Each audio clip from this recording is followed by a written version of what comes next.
Au Royaume-Uni ce jeudi, élection anticipée dans la circonscription du chef de l'extrême droite Nigel Farage à Clacton dans l'est de l'Angleterre. C'est lui qui a déclenché cette élection en démissionnant car accusé de malversation. Nigel Farage souhaite à nouveau être jugé par le peuple, dit-il, à travers les urnes. Et face à lui, aucun autre parti de gouvernement ne se présente, mais il y aura 33 autres candidats. C'est un record. On va voir cela avec vous, Marie Billon. Vous êtes notre correspondante en Grande-Bretagne. 33 candidats donc face à Nigel Farage, dont certains plutôt loufoques et décalés, pourrait-on dire.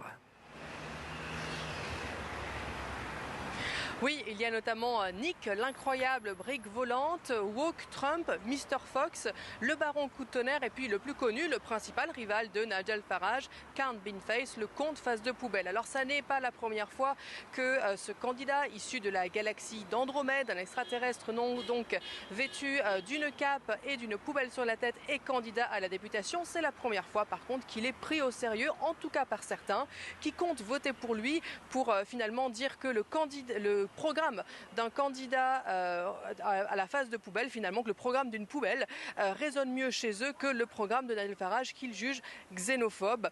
Nigel Farage, qui est donc le chef de la formation anti-système Réforme UK extrême droite, mais qui est finalement dans cette élection le seul candidat d'une formation politique établie. Alors cela pourrait prêter effectivement un sourire, mais cette élection c'est du sérieux et Nigel Farage devrait, sauf surprise, l'emporter facilement, Marie. Oui, alors il n'y a eu qu'un seul sondage puisque finalement ce n'est qu'une seule circonscription, une élection partielle. Mais selon lui, Nigel Farage remporterait 73% des intentions de vote.